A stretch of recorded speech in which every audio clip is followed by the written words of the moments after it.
തൊടേണമേ. ആരാധനയെ യേശുവേ. ഹല്ലേലൂയ മറനാഥാ, ഹല്ലേലൂയ മറനാഥാ. Come Lord Jesus. ഹല്ലേലൂയ. വിശുദ്ധ മത്തായിയുടെ സുവിശേഷം 8-ാം അധ്യായം 5 മുതൽ 7 വരെ തിരുലിഖിതങ്ങൾ. യേശു കഫർനാമിൽ പ്രവേശിച്ചപ്പോൾ ഒരു ശതാധിപൻ വന്ന് അവനോട് കേണപേക്ഷിച്ചു, കർത്താവേ, എൻ്റെ ഭൃത്യൻ തളർവാദം പിടിപെട്ട് കഠിനമായ വേദന സഹിച്ച് വീട്ടിൽ കിടക്കുന്നു. യേശു അവനോട് പറഞ്ഞു, ഞാൻ വന്ന് അവനെ സുഖപ്പെടുത്താം. രോഗികളോട്, വേദനയിലിരിക്കുന്നവരോട് മനസ്സലിവുള്ള രക്ഷിതാവായ യേശു ക്രിസ്തുവിൻ്റെ അത്ഭുത നാമത്തിൽ നിങ്ങൾക്കേവർക്കും കൃപയും സമാധാനവും. Praise the Lord. പ്രിയപ്പെട്ട ദൈവമക്കളെ, ഈ ശുശ്രൂഷ ആമുഖത്തിൽ തന്നെ പരിശുദ്ധാത്മാവിന് വേണ്ടി ആ കുടുംബങ്ങളെ മുഴുവൻ അടിമ വെച്ച് പ്രാർത്ഥിക്കാൻ പോവുകയാണ്. എല്ലാവരും ഇപ്പോൾ ഈ ശുശ്രൂഷയിൽ പങ്കുചേരുമ്പോൾ പരിശുദ്ധാത്മാവിൻ്റെ അതിശക്തമായൊരു ഇടപെടൽ കുടുംബങ്ങളിൽ സംഭവിക്കാൻ വേണ്ടി ആഗ്രഹിക്കണം. ഒരു അത്ഭുതം നിങ്ങളുടെ കുടുംബത്തിൽ സംഭവിക്കാൻ പോവുകയാണ്. 2 കരങ്ങൾ നിങ്ങളിപ്പോൾ ചേർത്ത് പിടിക്കുക. പരിശുദ്ധാത്മാവിന് മുമ്പിൽ നിങ്ങളുടെ ഹൃദയത്തെ തുറക്കുക. പരിശുദ്ധാത്മാവിനോട് പ്രാർത്ഥിക്കുക. പരിശുദ്ധാത്മാവേ, കാലാകാലങ്ങളായി, നൂറ്റാണ്ടുകളിലൂടെ, സഹസ്രാബ്ദങ്ങളിലൂടെ, വലിയ അത്ഭുതങ്ങളിലൂടെ ജനത്തെ നയിച്ച ആത്മാവേ, ഇന്ന് ഈ സമയം ഈ ശുശ്രൂഷ കേട്ടുകൊണ്ടിരിക്കുന്ന, പങ്കെടുത്തുകൊണ്ടിരിക്കുന്ന ഈ സമയത്ത് ഞങ്ങളുടെ മേൽ നിറയണമേ. ആഗ്രഹത്തോടെ കരങ്ങൾ ഉയർത്തി ഉറക്കെ സ്തുതിക്കട്ടെ. ഹല്ലേലൂയ, ഹല്ലേലൂയ, ഹല്ലേലൂയ. പരിശുദ്ധാത്മാവേ, പരിശുദ്ധാത്മാവേ, പരിശുദ്ധാത്മാവേ, പരിശുദ്ധാത്മാവേ. വലിയ ആഗ്രഹത്തോടെ എല്ലാവരും ചേർന്ന് ഉറക്കെ ഒരുമിച്ച് വിളിക്കുന്നു, പരിശുദ്ധാത്മാവേ, പരിശുദ്ധാത്മാവേ,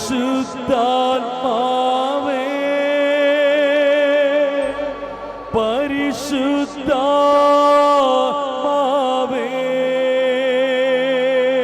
വിശ്വസിച്ച് വിശ്വസിച്ച് പരിശുദ്ധാത്മാവേ, ആത്മാവേ, പരിശുദ്ധാത്മാവേ.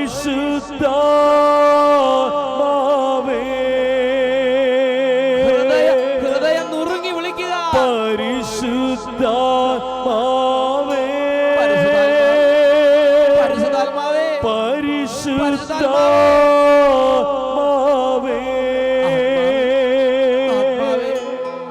വരിക വരിക ഞങ്ങളിൽ നീ, പരിശുദ്ധാത്മാവേ. വരിക വരിക പരിശുദ്ധാത്മാവേ, ഞങ്ങളിൽ നീ, വരണമേ പരിശുദ്ധാത്മാവേ. പരിശുദ്ധ കുടുംബങ്ങളിലേക്ക് വരണമേ പരിശുദ്ധാത്മാവേ. ജീവിതങ്ങളിലേക്ക് വരണമേ പരിശുദ്ധാത്മാവേ. വരിക വരിക ഞങ്ങളിൽ നീ, പരിശുദ്ധാത്മാവേ, പരിശുദ്ധാത്മാവേ.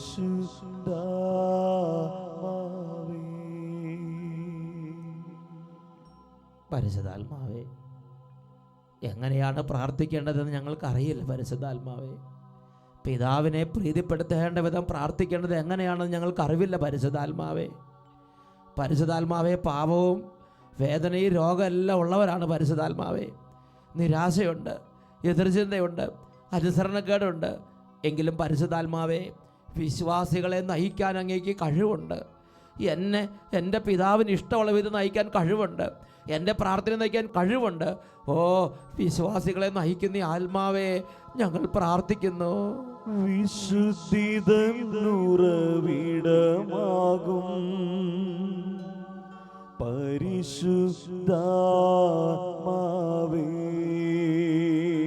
കരങ്ങൾ കൂപ്പി. വിശുദ്ധിതൻ ഉറവിടമാകും പരിശുദ്ധാത്മാവേ,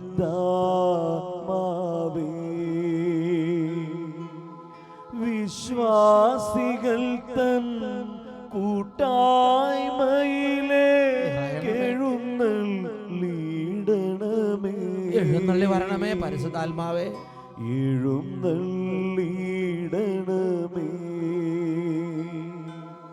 വിശ്വാസികൾ തൻ കൂട്ടായ്മയിലെ എഴുന്നള്ളിടണമേ. എഴുന്നള്ളിടണമേ. ഇരു കരങ്ങൾ ഉയർത്തി ഒരുമിച്ച് പരിശുദ്ധാത്മാവേ, ആത്മാവേ, പരിശുദ്ധാത്മാവേ,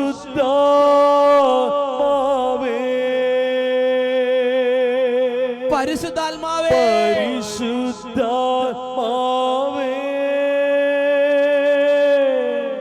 പരിശുദ്ധാത്മാവേ, സ്പർശിക്കണമേ, അത്ഭുതങ്ങൾ ചെയ്യണമേ. വരിക വരിക ഞങ്ങളിൽ നീ, പരിശുദ്ധാത്മാവേ.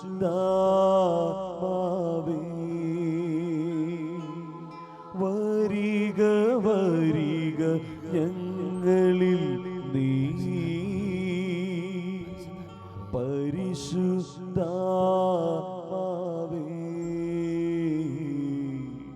പരിശുദ്ധാത്മാവേ,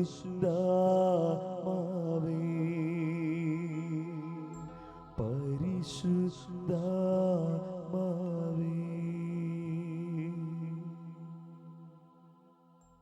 ഇന്ന് നാം ചിന്തിക്കുന്നത് മക്കളെ നൽകി അനുഗ്രഹിക്കുന്ന ദൈവത്തെക്കുറിച്ചാണ്.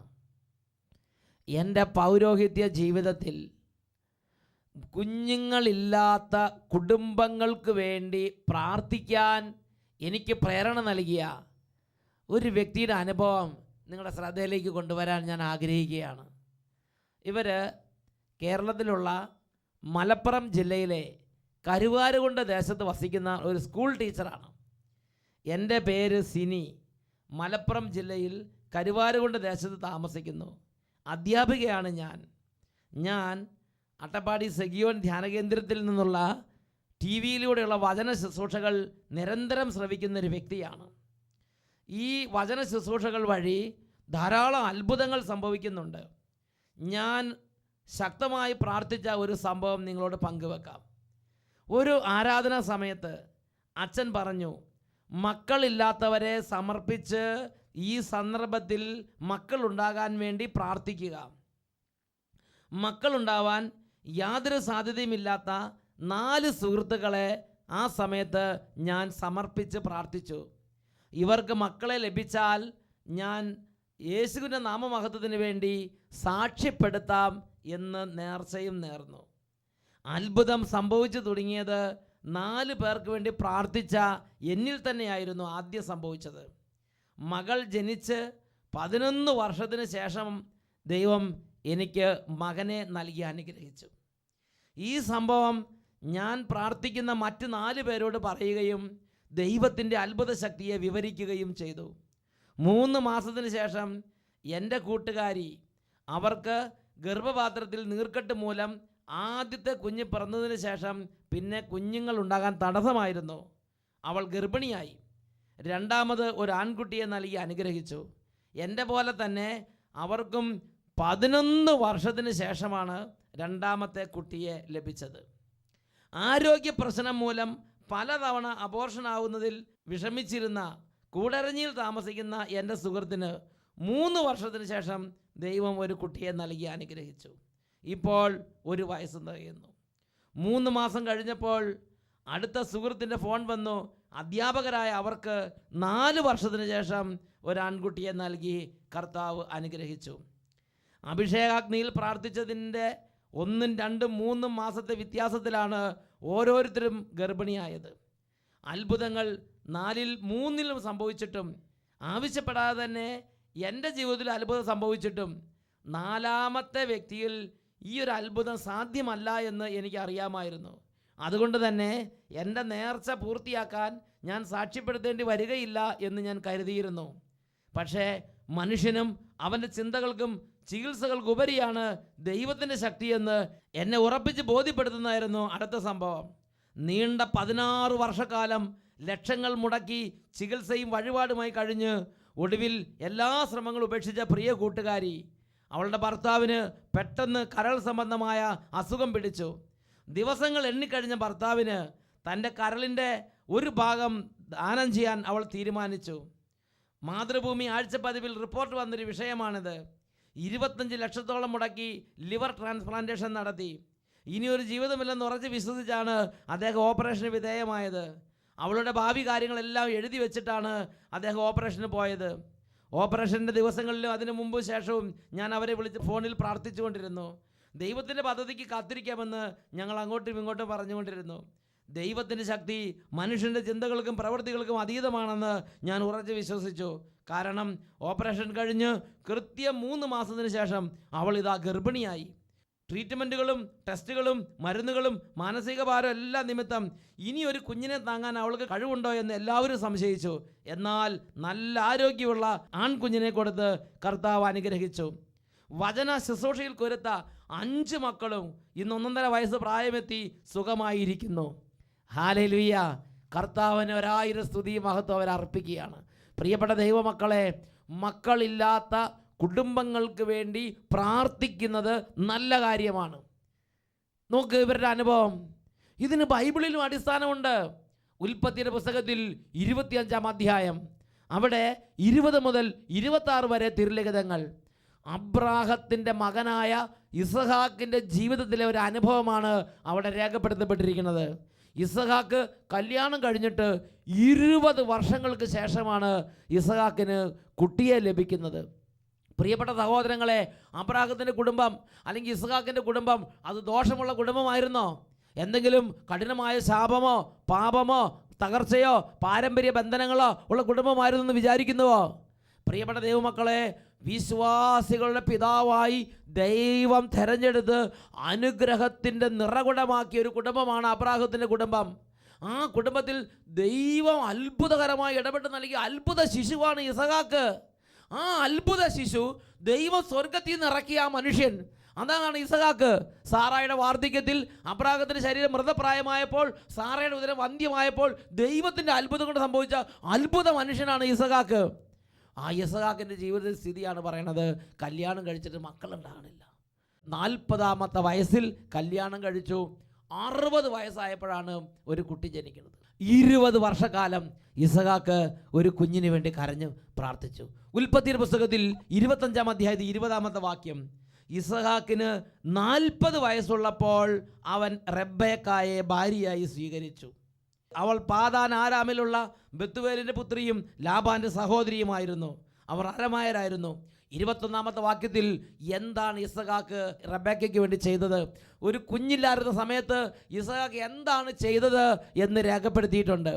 ഉൽപ്പത്തിയുടെ പുസ്തകം 25-21. ഇസഹാക്ക് തൻ്റെ വന്ധ്യയായ ഭാര്യയ്ക്ക് വേണ്ടി കർത്താവിനോട് പ്രാർത്ഥിച്ചു. കർത്താവ് അവൻ്റെ പ്രാർത്ഥന കേൾക്കുകയും റെബേക്ക ഗർഭിണിയാവുകയും ചെയ്തു. ഹല്ലേലൂയ! ഇസഹാക്ക് തൻ്റെ ഭാര്യയ്ക്ക് കുഞ്ഞുങ്ങളുണ്ടാകുന്നില്ലെന്ന് കണ്ടപ്പോൾ ദൈവത്തോട് പ്രാർത്ഥിച്ചു. ഹല്ലേലൂയ! ഇത് പ്രധാനപ്പെട്ടൊരു കാര്യമാണ്. കുടുംബത്തിൽ ഒരു തടസ്സം വരുമ്പോൾ വിഷമിച്ചിരിക്കുകയല്ല വേണ്ടത്, ദൈവത്തോട് പ്രാർത്ഥിക്കണം. 1 വർഷം പ്രാർത്ഥിച്ചു, 5 വർഷം പ്രാർത്ഥിച്ചു, 10 വർഷം പ്രാർത്ഥിച്ചു, 15 വർഷം പ്രാർത്ഥിച്ചു, എന്നിട്ട് മക്കളുണ്ടായില്ല എങ്കിൽ നിരാശപ്പെടരുത്. ഇസഹാക്ക് നോക്ക്, ഒരു ദോഷമോ ശാപമോ കുടുംബം പ്രശ്നമോ അനർത്ഥമോ കടുങ്കയ്യോ കൊടുങ്ക്രൂരതയോ ഒന്നും ചെയ്ത കുടുംബമല്ല. അത് നല്ല കുടുംബമാണ്. മക്കളില്ലാത്ത കുടുംബങ്ങൾ എന്തെങ്കിലും ദോഷമുള്ള കുടുംബം ചിന്തിക്കരുത്. നല്ല കുടുംബങ്ങളിലും ദൈവം പ്രത്യേകിച്ച് തിരഞ്ഞെടുക്കപ്പെട്ട കുടുംബങ്ങളിൽ ചിലപ്പോൾ മക്കളെ കൊടുക്കാതിരിക്കുന്നത് ശ്രദ്ധയിൽപ്പെട്ടിട്ടുണ്ട്. എന്തുകൊണ്ടാണ് അവർക്ക് മക്കൾ ജനിക്കാത്തത്? പ്രിയപ്പെട്ട സഹോദരങ്ങളെ, അതിന് ഉത്തരം ദൈവത്തിന് മാത്രമേ അറിയുള്ളൂ. ഒരു കാര്യം എനിക്കറിയാം, സങ്കീർത്തനം 127:3, മക്കൾ ദൈവത്തിന് ദാനമാണ്, ഉദരപോലെ ഒരു സമ്മാനവും. നമ്മളങ്ങനെ വിചാരിക്കുമ്പോഴേക്കും പിടിപെടാന്നിങ്ങനെ വരുന്ന ഒരു ഏർപ്പാടാണെന്ന് ചിന്തിക്കരുത്. ഇതെല്ലാം ദൈവത്തിൻ്റെ ദാനമാണ്. മക്കൾ ദൈവത്തിൻ്റെ ദാനവും ഉദരപോലെ ഒരു സമ്മാനവും. Praise the Lord. ഹല്ലേലൂയ! പ്രിയപ്പെട്ട സഹോദരങ്ങൾ, ഇസഹാക്ക് പ്രാർത്ഥിച്ചു, ദൈവ പ്രാർത്ഥന കേട്ടു. പക്ഷേ പിറ്റേ വർഷം കൊടുത്തോ? 20 വർഷങ്ങൾക്ക് ശേഷം. അതാണ് ഉൽപ്പത്തിയുടെ പുസ്തകം 25-ാം അധ്യായം 26-ാം വാക്യം. ഇസഹാക്കിന് 60 വയസ്സായപ്പോഴാണ് അവൾ അവരെ പ്രസവിച്ചത്. ഹല്ലേലൂയ. പ്രിയപ്പെട്ട ദൈവമക്കളെ, എന്താ നമ്മുടെ ഡ്യൂട്ടി? നമ്മൾക്ക് പ്രാർത്ഥിച്ചിട്ട് മക്കൾ ലഭിക്കുന്നില്ലെങ്കിൽ വീണ്ടും വീണ്ടും പ്രാർത്ഥിക്കണം, കാത്തിരിക്കണം. കർത്താവിന് കരുണ തോന്നുവോളം എൻ്റെ കണ്ണുകൾ അവിടുത്തെ തന്നെ നോക്കിയിരിക്കുന്ന വചനപ്രകാരം കർത്താവ് ഇടപെടുന്നത് വരെ കർത്താവിൻ്റെ പദ്ധതികൾക്കായി കാത്തിരിക്കണം. ഇരു കരങ്ങൾ നമുക്ക് ഉയർത്തിപ്പിടിക്കാം. ദൈവമേ, ലോകത്തിൽ കുഞ്ഞുങ്ങളില്ലാത്ത എല്ലാ കുടുംബങ്ങളെ അനുഗ്രഹിക്കണമേ. കരങ്ങൾ ഉയർത്തി സ്തുതിക്കട്ടെ. ഹല്ലേലൂയ, ഹല്ലേലൂയ. ഇന്ന് ഈ ശുശ്രൂഷ സമയത്ത് ഒരു അത്ഭുതം ലോകത്തിലേക്ക് അവിടുന്ന് വർഷിക്കണമേ പിതാവേ. യേശുവിൻ്റെ നാമത്തിൻ്റെ മഹത്വത്തിന് വേണ്ടി മക്കളില്ലാത്ത കുടുംബങ്ങളെ ഇപ്പോൾ അവിടുന്ന് കൈകൾ നീട്ടി അനുഗ്രഹിക്കണമേ കർത്താവേ. ഈ കുടുംബങ്ങളിൽ തടസ്സങ്ങൾ മാറട്ടെ. ഇവർ ഏതെല്ലാം കുടുംബങ്ങൾക്ക് വേണ്ടി പ്രാർത്ഥിക്കുന്നുവോ ആ കുടുംബങ്ങളിൽ യേശുവിൻ്റെ നാമത്തിൽ ഇപ്പോൾ അത്ഭുതങ്ങളും അടയാളങ്ങളും സംഭവിക്കട്ടെ. Hallelujah, hallelujah. യേശുവേ ആരാധന, ആരാധന, ആരാധന. യേശുവേ സ്തോത്രം, യേശുവേ നന്ദി, യേശുവേ സ്തോത്രം, യേശുവേ ആരാധന. Praise the Lord. Hallelujah. Hallelujah, Maranatha. Come, Lord Jesus.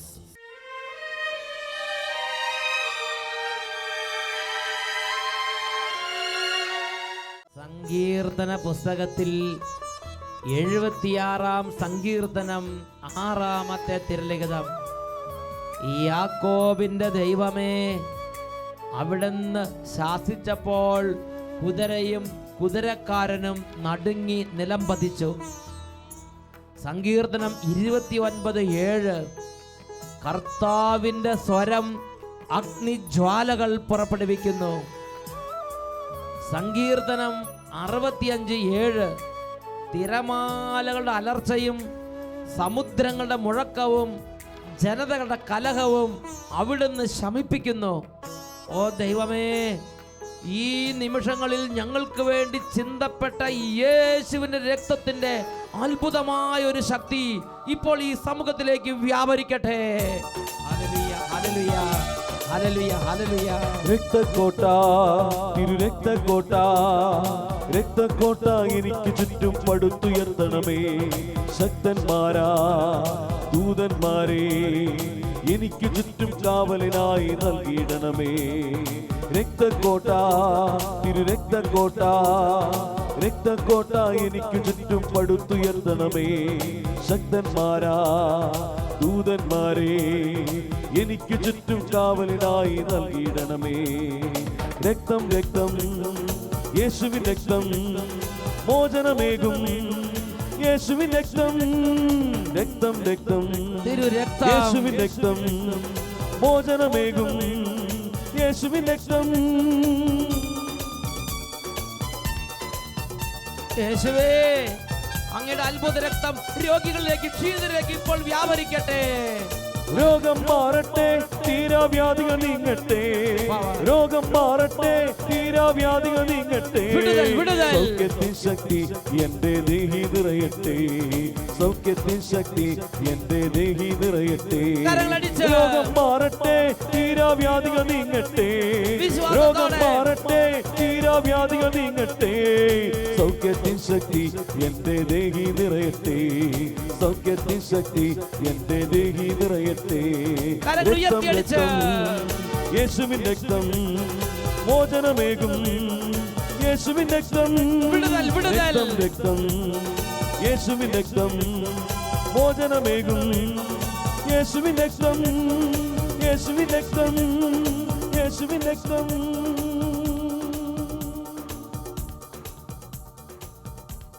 തുടർന്നുള്ള നിമിഷങ്ങളിൽ ഓരോ കുടുംബങ്ങളും കുടുംബമായി മുട്ടുകുത്തി നിന്ന് പ്രാർത്ഥിക്കുകയാണ്. ദിവ്യകാരുണ്യ ഈശോയിൽ നിന്ന് അത്ഭുതകരമായ ശക്തി പുറപ്പെട്ട് കുടുംബങ്ങൾ വിടുതൽ പ്രാപിക്കുന്ന സമയമാണ്. ലൂക്കായുടെ സുവിശേഷം 6-ാം അധ്യായം 19-ാം തിരുലിഖിതം. എന്തെന്നാൽ അവനിൽ നിന്ന് ശക്തി പുറപ്പെട്ട് എല്ലാവരെയും സുഖപ്പെടുത്തിയിരുന്നു. ലൂക്കായുടെ സുവിശേഷം 5-ാം അധ്യായം 17-ാം തിരുലിഖിതം. എന്തെന്നാൽ രോഗികളെ സുഖപ്പെടുത്താനുള്ള ശക്തി അവൻ്റെ മേലുണ്ടായിരുന്നു. ആ യേശുവാണ് ദിവ്യകാരുണ്യ രൂപനായി ഇപ്പോൾ അൾത്താരിൽ എഴുന്നള്ളിയിരിക്കുന്നത്. പ്രിയ ദൈവമക്കളെ, കുടുംബമായി ഇപ്പോൾ ഈ പ്രാർത്ഥനയിൽ പങ്കുചേരുന്ന എല്ലാവരും മുട്ടുകുത്തി നിൽക്കുക. ഈ സമയത്ത് നിങ്ങൾ വേറെ ഏതെങ്കിലും കുടുംബങ്ങൾക്ക് വേണ്ടി പ്രാർത്ഥിക്കാൻ ഉദ്ദേശിക്കുന്നുണ്ടെങ്കിൽ ആ കുടുംബങ്ങളെ സമർപ്പിക്കുക. മക്കളില്ലാത്ത ഏതെങ്കിലും കുടുംബങ്ങൾ നിങ്ങൾ പ്രാർത്ഥിക്കാൻ വേണ്ടി ആഗ്രഹിക്കുന്നുണ്ടെങ്കിൽ വിശ്വാസപൂർവം ആ കുടുംബങ്ങളെ ദിവ്യകാരുണ്യ ഈശോയുടെ മുമ്പിൽ സമർപ്പിച്ച് ഈ സമയത്ത് പ്രാർത്ഥിക്കട്ടെ. മാതാപിതാക്കൾ നിങ്ങളുടെ മക്കൾ കുഞ്ഞുങ്ങളില്ലാതെ വിദൂര ദേശങ്ങളിലോ വിദേശത്തോ ഇരിക്കുന്നുണ്ടെങ്കിൽ ആ കുടുംബങ്ങൾക്ക് വേണ്ടി ഇപ്പോൾ മുട്ടുമേൽ നിന്ന് ആ കുഞ്ഞുങ്ങളില്ലാത്ത കുടുംബങ്ങൾക്ക് വേണ്ടി ഇപ്പോൾ പ്രാർത്ഥിക്കുക. നിങ്ങളുടെ ഫ്രണ്ട്സോ സഹപ്രവർത്തകരോ സ്കൂളിൽ ജോലി ചെയ്യുന്നവരോ ഒപ്പം ജോലി ചെയ്യുന്നവരോ കുഞ്ഞുങ്ങളില്ലാതെ വിഷമിക്കുന്നവരുണ്ടെങ്കിൽ ആ കുടുംബങ്ങളെ സമർപ്പിച്ച് ഓരോരുത്തരും പ്രാർത്ഥിക്കട്ടെ. രണ്ട് കരങ്ങളും യേശുവിൻ്റെ സന്നിധിയിലേക്ക് ഉയർത്തിപ്പിടിക്കുക. ഓരോ തടസ്സങ്ങളുടെ മേലും യേശുവിൻ്റെ രക്തത്താൽ വിടുതലിന് വേണ്ടി തിരുസഭയുടെ കൂട്ടായ്മയിൽ ഇതാ പ്രാർത്ഥന ആരംഭിക്കുകയാണ്. ദിവ്യകാരുണ്യ ഈശോയെ എഴുന്നള്ളിച്ച് ഓരോ കുടുംബങ്ങളെ ആശീർവദിക്കുന്ന ഈ സമയത്ത് കാലങ്ങളായുള്ള തടസ്സങ്ങൾ, തിന്മകൾ, ഉപദ്രവങ്ങൾ വിട്ടുപോകുന്ന സമയമാണ്. കരങ്ങൾ നന്നായി ഉയർത്തിപ്പിടിക്കുക. വിശ്വാസം ഉണർത്തുക. വിശ്വാസത്തോടെ പ്രാർത്ഥിക്കുക. സഭയോട് ചേർന്ന് പ്രാർത്ഥിക്കുക. സെഗിയോൻ ധ്യാന കേന്ദ്രത്തോട് ചേർന്ന് പ്രാർത്ഥിക്കുക. കരങ്ങൾ ഉയർത്തി സ്തുതിക്കട്ടെ. ഹല്ലേലൂയ, ഹല്ലേലൂയ, ഹല്ലേലൂയ. ഓ ദൈവമേ, കാലങ്ങളായി ഈ കുടുംബങ്ങളിൽ ഇവരെ അലട്ടിക്കൊണ്ടിരിക്കുന്ന ഓരോ തരത്തിലുള്ള സംശയങ്ങൾ, ഭിന്നത, എതിർപ്പ്, വഴക്ക്, തമ്മിൽ യോജിപ്പില്ലായ്മ, സന്തോഷമില്ലായ്മ, തളം കെട്ടിക്കുന്ന ദുഃഖങ്ങൾ, എല്ലാ ദുഃഖപീഡകളും സംശയങ്ങളും ഭിന്നിപ്പും എതിർപ്പും യേശുവിന്റെ രക്തത്താൽ ചിഹ്ന ഭിന്നമാകട്ടെ. രക്തം രക്തം യേശുവിൻ രക്തം മോചനമേകും. യേശുവിൻ രക്തം രക്തം വിടുതൽ വിടുതൽ. യേശുവിൻ രക്തം മോചനമേകും. യേശുവിൻ രക്തം യേശുവിൻ രക്തം യേശുവിൻ രക്തം. ഈ കുടുംബങ്ങൾ സന്തോഷം പ്രാപിക്കാൻ തടസ്സമായി നിൽക്കുന്ന രോഗങ്ങൾ, ഗർഭാശയ രോഗങ്ങൾ, ശാരീരികമായ അസ്വസ്ഥതകൾ, മറ്റുപദ്രവങ്ങൾ, എല്ലാ രോഗങ്ങളും തടസ്സങ്ങളും, കുഞ്ഞുങ്ങളുണ്ടാകാൻ, മക്കളുണ്ടാകാൻ തടസ്സമായി നിൽക്കുന്ന എല്ലാ തടസ്സ ശക്തികളും രോഗശക്തികളും യേശുവിന്റെ തിരുരക്തത്താൽ ഇപ്പോൾ വിട്ടുമാറി പോകട്ടെ. യേശുവിൻ രക്തം മോചനമേകും. യേശുവിൻ രക്തം രക്തം രക്തം യേശുവിൻ രക്തം മോചനമേകും. യേശുവിൻ രക്തം യേശുവിൻ രക്തം യേശുവിൻ രക്തം യേശുവിൻ രക്തം.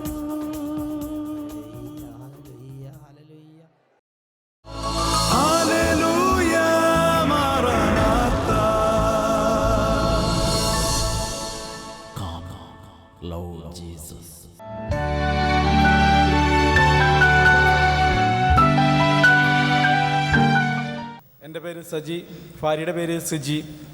ഞങ്ങൾ പാലാരൂപതയിലുള്ള കടനാട് ഇടവയിൽ നിന്നാണ് വരുന്നത്. ഞങ്ങൾക്ക് 8 വർഷമായി കുട്ടികളുണ്ടായിരുന്നില്ല. കഴിഞ്ഞ വർഷം ആദ്യ മാസത്തിൽ ഞാനിവിടെ വന്ന് പ്രാർത്ഥിച്ചു. അപ്പോൾ അനേകർ സാക്ഷ്യം പറയുന്നത്, കുട്ടികളെ ലഭിച്ച സാക്ഷ്യം പറയുന്നത് കേൾക്കാനിടയായി.